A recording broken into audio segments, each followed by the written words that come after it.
हाँ तो मेरे प्यारे बच्चों, कैसे हैं आप लोग। आशा करते हैं कि अच्छे होंगे, स्वस्थ होंगे और मन लगाकर पढ़ाई कर रहे होंगे। और आज के इस वीडियो में मैं आप सभी को देने वाला हूँ स्टूडेंट क्लास 10th हिंदी 2022 के सेकेंड सीटिंग में पूछे गए जितने भी ऑब्जेक्टिव है स्टूडेंट, मैं उसे आप लोगों को देने वाला हूँ। इसलिए आप लोग वीडियो के अंत तक बने रहेंगे। ये देख सकते हैं स्टूडेंट, ये जितने भी ऑब्जेक्टिव क्वेश्चन है ना, ये सभी के सभी ऑब्जेक्टिव प्रश्न 2022 के सेकेंड सीटिंग में पूछा गया था, ठीक है, जो कि हिंदी का है। इसलिए आप लोग वीडियो के अंत तक बने रहेंगे। और हर एक ऑब्जेक्टिव यानी कि 100 ऑब्जेक्टिव पूछा गया था 2022 के द्वितीय पाली में, तो 100 के 100 ऑब्जेक्टिव को आप लोग मन लगाकर देखेंगे ताकि आप लोग एग्जाम में बहुत ही अच्छा मार्क्स ला पाएंगे, ठीक है स्टूडेंट। और इससे पहले मैंने आप लोगों को 2022 के प्रथम पाली में पूछे गए जितने भी ऑब्जेक्टिव था उसे मैंने दे दिया। साथ ही साथ स्टूडेंट 2011 से लेके 2021 तक का जितना भी पूछा हुआ प्रश्न था उसे मैंने आप लोगों को दे दिया। अगर नहीं देखे हैं तो इसी वीडियो के डिस्क्रिप्शन में उसका लिंक दिया गया है, जाइए स्टूडेंट और जाकर देखिए। साथ ही साथ मैं आपको एक चीज़ और बताना चाहता हूँ स्टूडेंट कि हमारे इस चैनल पर जो है ना, हर एक सब्जेक्ट का जो है कि PYQ मिलता है। इसलिए आप लोग चैनल को सब्सक्राइब कर लेंगे ताकि जितना भी सब्जेक्ट है सभी का पूछा हुआ प्रश्न का आप लोग तैयारी कर सकते हैं। तो आइए स्टूडेंट, बिना लेट किए हुए हम सभी स्टार्ट करते हैं। और ये जो बुक है मेरे पुराने स्टूडेंट से मांग कर लाया हूँ, इसलिए आप लोग देखेंगे कि हर एक प्रश्न में टिक लगा हुआ है, ठीक है। यानी कि जो मेरा स्टूडेंट पढ़ा था ना, तो वो हर एक प्रश्न में टिक लगा के तैयारी कर लिया था और वो काफ़ी अच्छा मार्क्स लाया था, ठीक है। तो चलिए स्टूडेंट, जवाब देंगे आप लोग पहला प्रश्न का। जल्दी हम लोग प्रश्न को देखते हैं। तो यहाँ पर प्रश्न है 1 नंबर का स्टूडेंट कि शेखर एक जीवनी उपन्यास किसकी रचना है। तो याद रखिएगा, शेखर एक जीवनी जो उपन्यास है, ये उपन्यास सच्चिदानंद हीरानंद वात्स्यायन आर्य जी का है, ठीक है। ऑप्शन नंबर बी हो जाएगा इसका राइट आंसर। चलिए दूसरा नंबर का देखिए क्या है कि एक वृक्ष की हत्या शीर्षक कविता कुंवर नारायण के किस संकलन से ली गई है। किस संकलन से ली गई है, तो इन दिनों से ली गई है, ठीक है। याद रखिएगा किससे ली गई है, इन दिनों से। सभी के सभी प्रश्न काफ़ी इंपॉर्टेंट है, इसी टाइप का प्रश्न आप लोगों के एग्जाम में पूछे जाते हैं।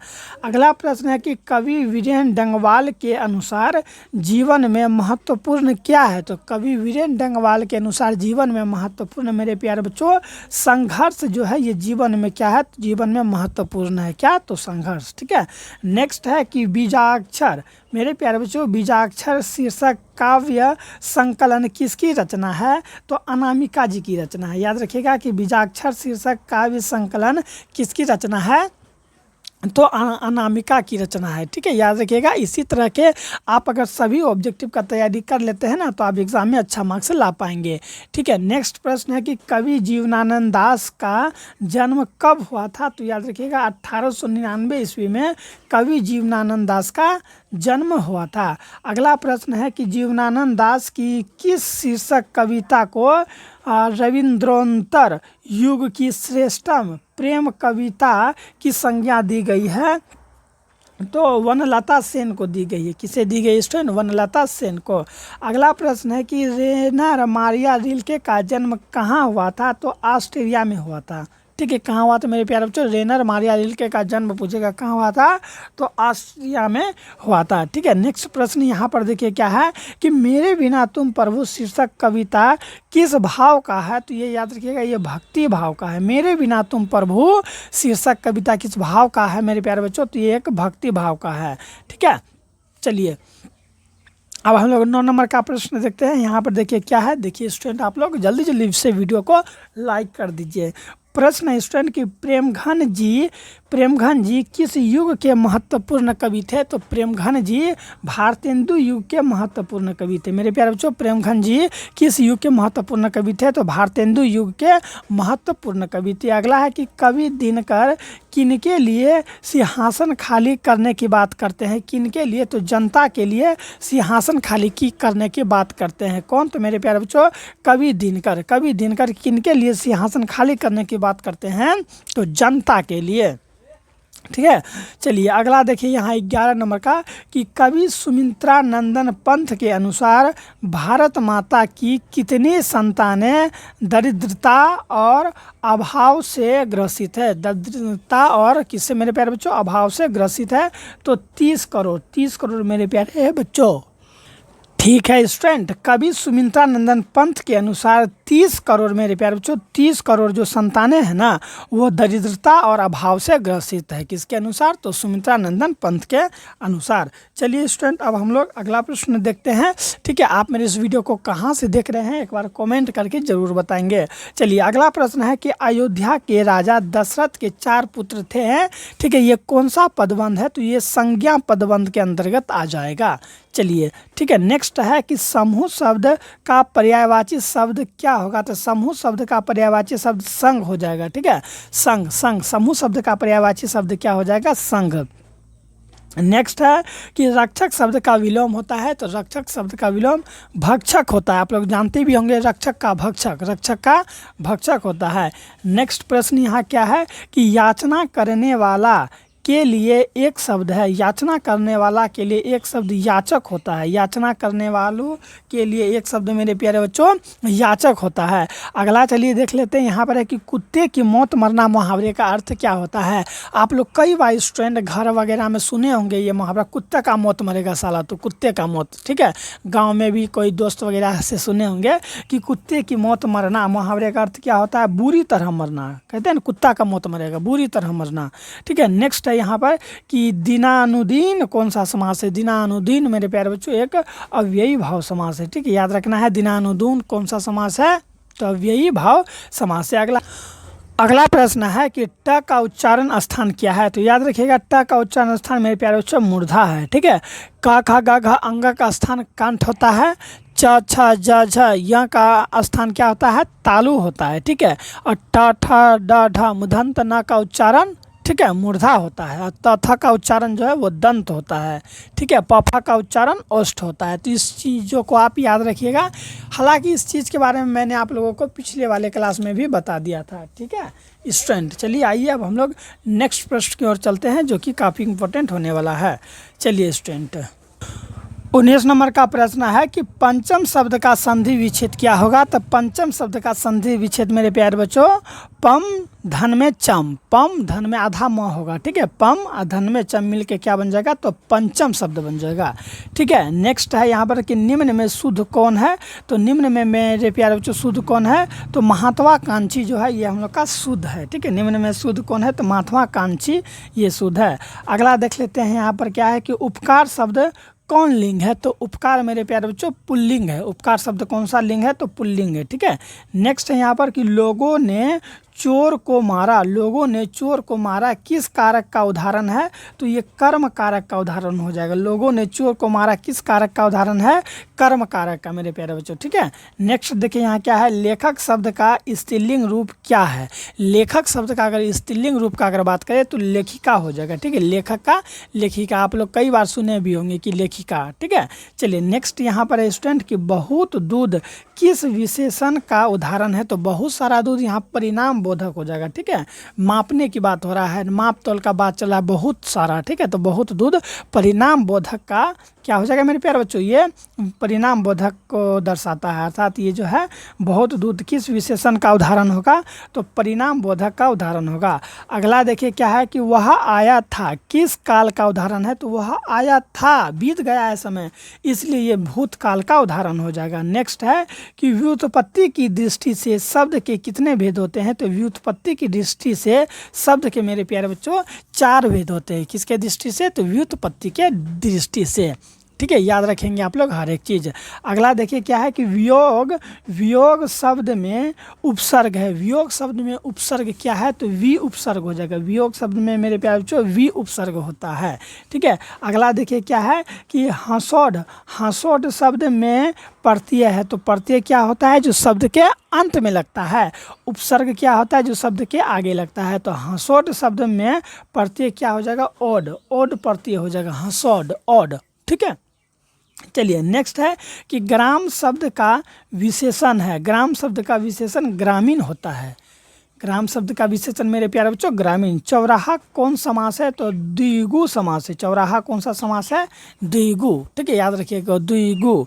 ठीक है, जब भी संख्या का बोध कराएगा ना तो समझिएगा वो द्विगु समास के अंतर्गत आएगा। अगला है कि दीर्घ ई दीर्घ ऊ है, ये क्या है, तो ये दीर्घ स्वर है। ठीक है, ये मेरे प्यारे बच्चों दीर्घ स्वर है, क्योंकि इसमें ज़्यादा समय लगता है, इसलिए ये दीर्घ स्वर के अंतर्गत आएगा। फ का उच्चारण स्थान क्या होगा, मैंने अभी कहा था कि प फ ब भ म का उच्चारण ओष्ठ होता है, ओष्ठ अर्थात होठ। ठीक है, नेक्स्ट है कि स्वार्थ का संधि विच्छेद क्या होगा, तो स्व जोड़ अर्थ, स्व जोड़ अर्थ मिलके स्वार्थ बनता है। अगला है कि निम्न में शुद्ध शब्द कौन है मेरे प्यारे बच्चों, तो निम्न में शुद्ध शब्द का अगर बात करें तो स्वयंवर, स्वयंवर जो है ये हम लोग का शुद्ध शब्द हो जाएगा।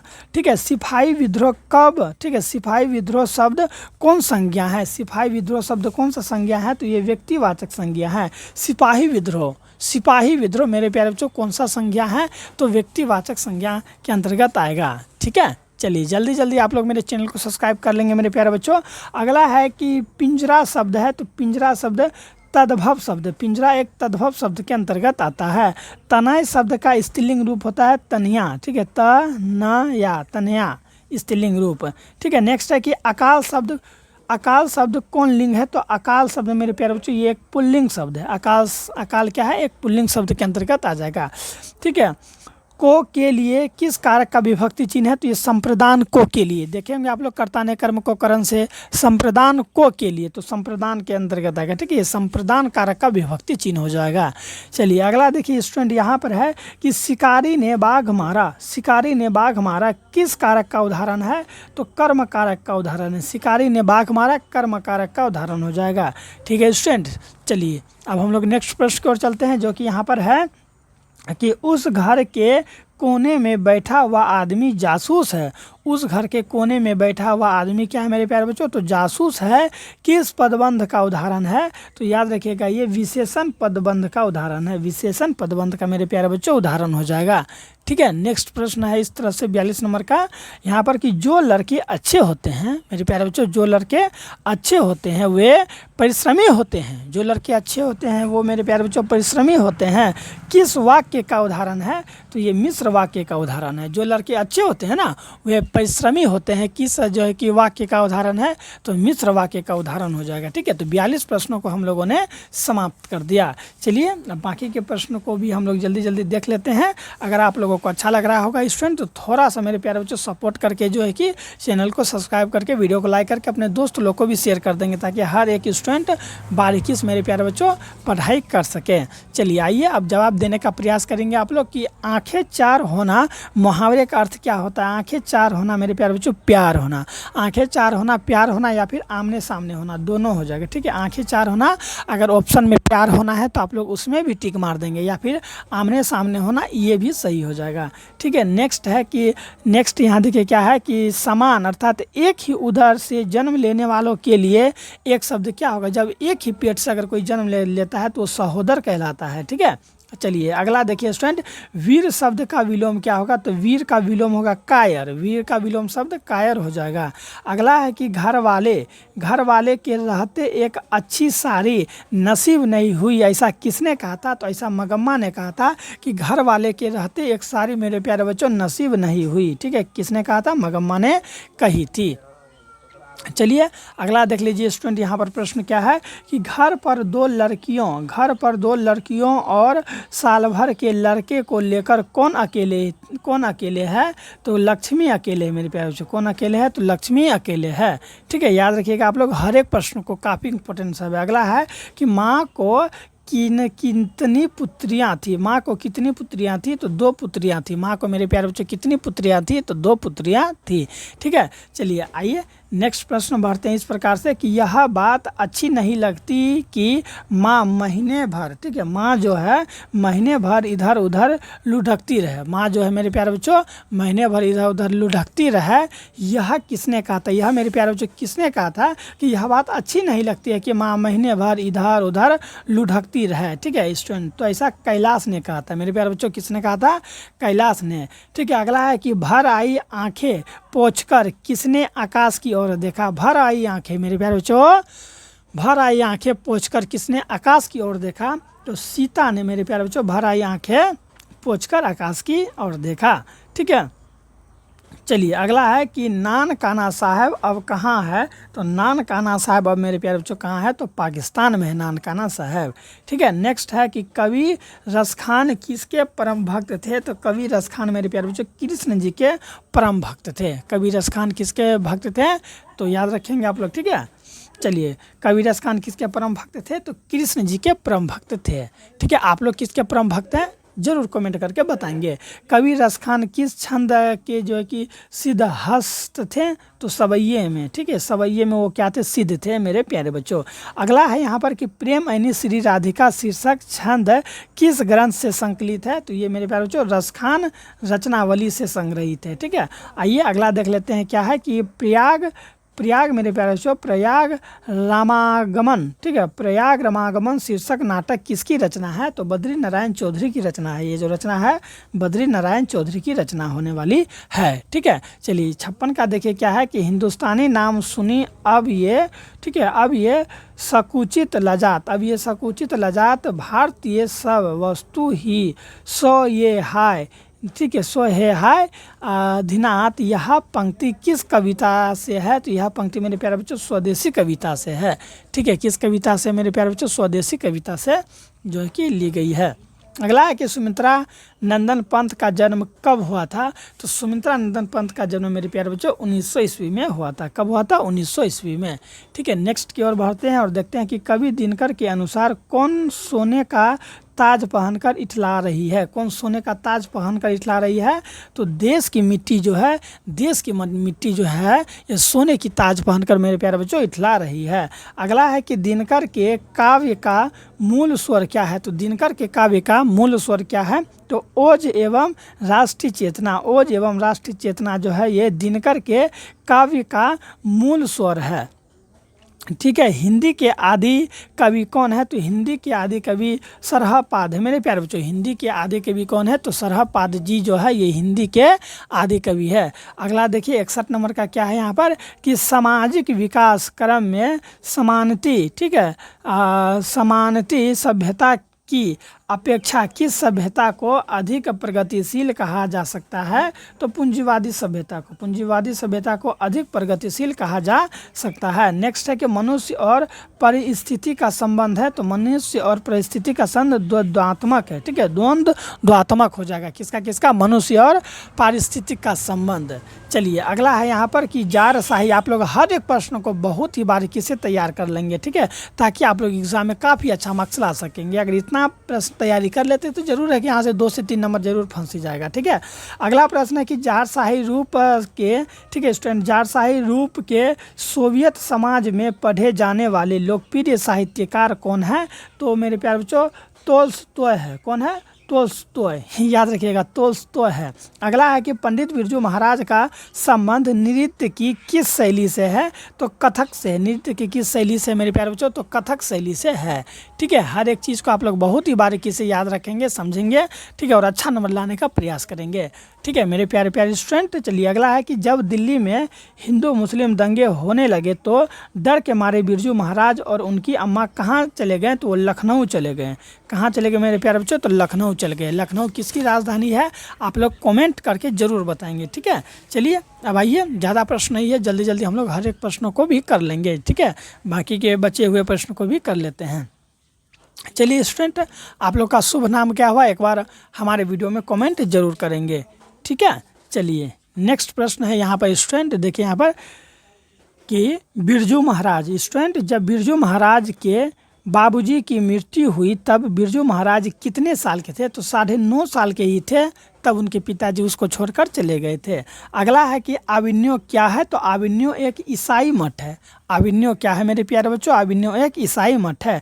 मछली शीर्षक कहानी किस कहानी संकलन से ली गई है, तो ये मेरे प्यारे बच्चों महाविद्यालय से ली गई है। ठीक है, यहाँ पर क्या है देखिए कि मछली शीर्षक कहानी किस कहानी संकलन से ली गई है, तो महाविद्यालय से ली गई है।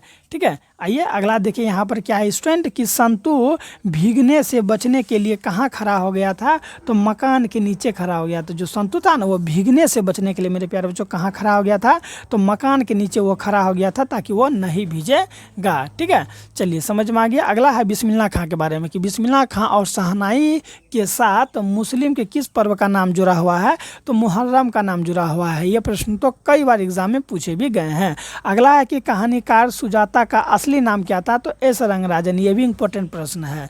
ठीक है, नेक्स्ट है कि पप्पाती कहाँ लेटी हुई थी, तो स्ट्रेचर पर। ये सभी के सभी स्टूडेंट इतना इंपॉर्टेंट प्रश्न है कि मैं ही जान पा रहा हूँ, क्योंकि मैं पढ़ाता हूँ तो मैं ये सब प्रश्न को देखता हूँ ना कि ये सब प्रश्न कब कब पूछा गया है। इसलिए आप लोग हर एक प्रश्न को तैयारी कर लीजिए। ठीक है स्टूडेंट, कहीं पर भी दिक्कत है तो डिस्क्रिप्शन में नंबर दिया गया है, आप हमें कॉन्टैक्ट कर सकते हैं। ठीक है, चलिए अगला है कि रात में रोशनी जलती रहने से इसे नींद नहीं आती। रात में मेरे प्यारे बच्चों, ठीक है, रात में रोशनी जलती रहने से इसे नींद नहीं आती, यह किसने कहा था, तो ये मेरे प्यारे बच्चों माँ ने कहा था ऐसा। ठीक है, माँ ने कहा था। अगला है कि दही वाली मगमा शीर्षक कहानी में रास्ते में क्या है, तो रास्ते में अमराई का कुआं है। रास्ते में क्या है मेरे प्यारे बच्चों, दही वाली मगमा कहानी जो है ना, इसमें जो बात किया गया है तो रास्ते में क्या है, तो अमराई का कुआं है। नेक्स्ट है कि मगमा की बहू का क्या नाम था, तो नजम्मा था। मगमा की बहू का नाम मेरे प्यारे बच्चों नजम्मा था। अगला कि सात कोडी होता का जन्म कब हुआ था, तो सात कोडी होता का जन्म मेरे प्यारे बच्चों 29 अक्टूबर 1929 को हुआ था। कब हुआ था, 29 अक्टूबर 1929 को। ठीक है, अगला है कि हल मेरे प्यारे बच्चों, हल किराए पर लेकर बीघे भर जमीन में खेती कौन करवाती थी, तो लक्ष्मी करवाती थी। हल किराए पर लेकर बीघे भर ज़मीन में, मेरे प्यारे बच्चों हल किराए पर लेकर बीघे भर ज़मीन में खेती कौन करवाई थी, तो लक्ष्मी करवाती थी। ठीक है, आइए अगला देख लेते हैं क्या है यहाँ पर कि ईश्वर पेटलीकर किस भाषा के लोकप्रिय कथाकार थे, तो गुजराती भाषा के ये लोकप्रिय मेरे प्यारे बच्चों कथाकार थे। नेक्स्ट है कि माँ जी किसे गौशालाओं की उपमा देती है, तो अस्पताल को, हॉस्पिटल को जो है ना, गौशाला जहाँ गाय वगैरह रखता है ना, तो उसी की उपमा माँ जी देती है। नेक्स्ट है कि कौन महीना माँ जी का आशा भरा महीना था, तो अगहन का महीना। अगहन का महीना माँ जी के लिए आशा भरा एक महीना था। ठीक है, वह मेरे प्यारे बच्चों वह औरों को नहीं अपने को सुधार रहा है, किस सर्वनाम का उदाहरण है, तो ये निजवाचक का उदाहरण हो जाएगा। ठीक है, वह औरों को नहीं अपने को सुधार रहा है, यहाँ पर निजी का बोध हो रहा है, इसलिए निजवाचक सर्वनाम के अंतर्गत आ जाएगा। चलिए अब हम लोग नेक्स्ट प्रश्न देखते हैं। यहाँ पर इस प्रकार से है कि सुनीता रो रही है किस काल का उदाहरण है, तो सुनीता रो रही है मेरे प्यारे बच्चों, वर्तमान में ये काम अभी चल रहा है, तो रोने का काम चल रहा है ना, सुनीता रो रही है, तो ये हम लोग का वर्तमान काल हो जाएगा। अगला है कि कुछ लोग कौन विशेषण है, तो कुछ लोग मेरे प्यारे बच्चों सार्वनामिक वाचक विशेषण है। कुछ लोग कौन विशेषण है, तो सार्वनामिक। ठीक है, नेक्स्ट है कि अनुकूल शब्द के उपसर्ग है, अनुकूल शब्द में उपसर्ग है, तो अनु उपसर्ग है। अनुकूल शब्द में मेरे प्यारे बच्चों अनु उपसर्ग हो जाएगा। अगला है कि झाड़ू शब्द में प्रत्यय है, झाड़ू शब्द में प्रत्यय क्या है, तो बरी उ। ठीक है, बरी उ जो है ये झाड़ू शब्द में क्या है, तो प्रत्यय है। ठीक है, याद रखिएगा आप लोग। अब देखिए यहाँ पर प्रश्न है स्टूडेंट कि परिवार शब्द का विशेषण क्या होगा, तो परिवार शब्द का विशेषण पारिवारिक हो जाता है। परिवार शब्द का विशेषण क्या हो जाएगा, पारिवारिक। ठीक है, नेक्स्ट देखिए, नेक्स्ट है यहाँ पर कि सज्जन शब्द कौन समास है, तो सज्जन शब्द जो है मेरे प्यारे बच्चों ये कर्मधारय समास है। सज्जन शब्द कर्मधारय समास हो जाएगा। ठीक है, अगला है यहाँ देखिए, परिश्रम न करने वाला छात्र अच्छे अंक नहीं पाते, रेखांकित शब्द है। अर्थात यहाँ देखिए रेखांकित है ना, ये शब्द क्या है, तो ये पदबंध है। ये शब्द क्या है स्टूडेंट, तो पदबंध है।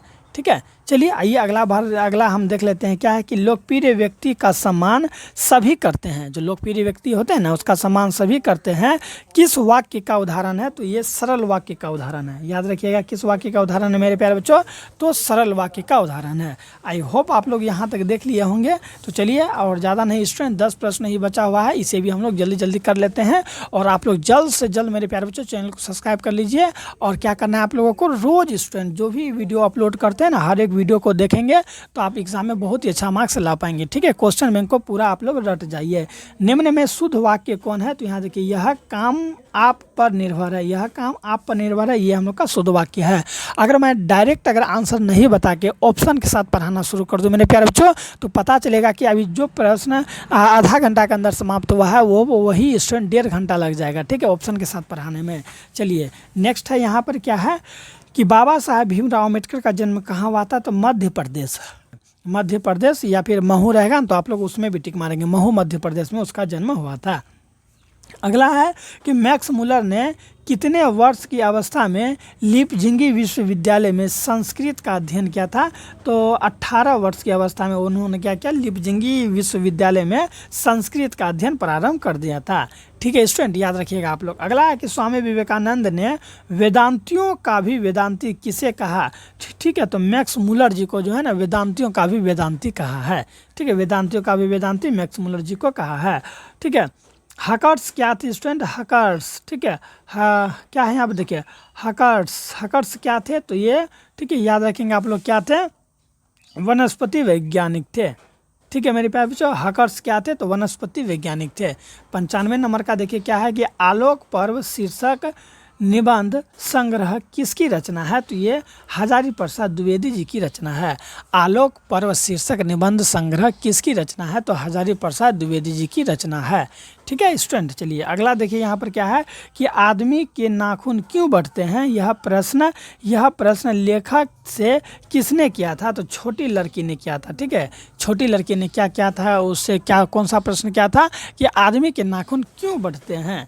ठीक है, याद रखिएगा, बड़ी लड़की में टिक नहीं लगाना है आप लोगों को। सहजात विरति किसका नाम है? तो मेरे प्यारे बच्चों ठीक है, अनजानी स्मृतियों का ही नाम है। ठीक है, जिसे नाखून है होता है ना, नाखून ही हम लोग का क्या है? अनजान स्मृतियों का जो है कि सहजात विरति हम लोग इसे कहते हैं। ऐसे समझिए कि सहजात विरति किसे कहते हैं? अगर ऑप्शन में नाखून रहेगा तो आप लोग नाखून में टिक मार लेंगे। ठीक है स्टूडेंट, यहाँ पर वही है कि सहजात विरति किसका नाम है? तो अनजानी स्मृतियों का। अगला देखिए क्या है यहाँ पर कि विजयनगर, मेरे प्यारे बच्चों विजयनगर, मेरा भी नाम विजय है, तो विजयनगर के शासकों के लेखक किस लिपि में है? किस लिपि में है?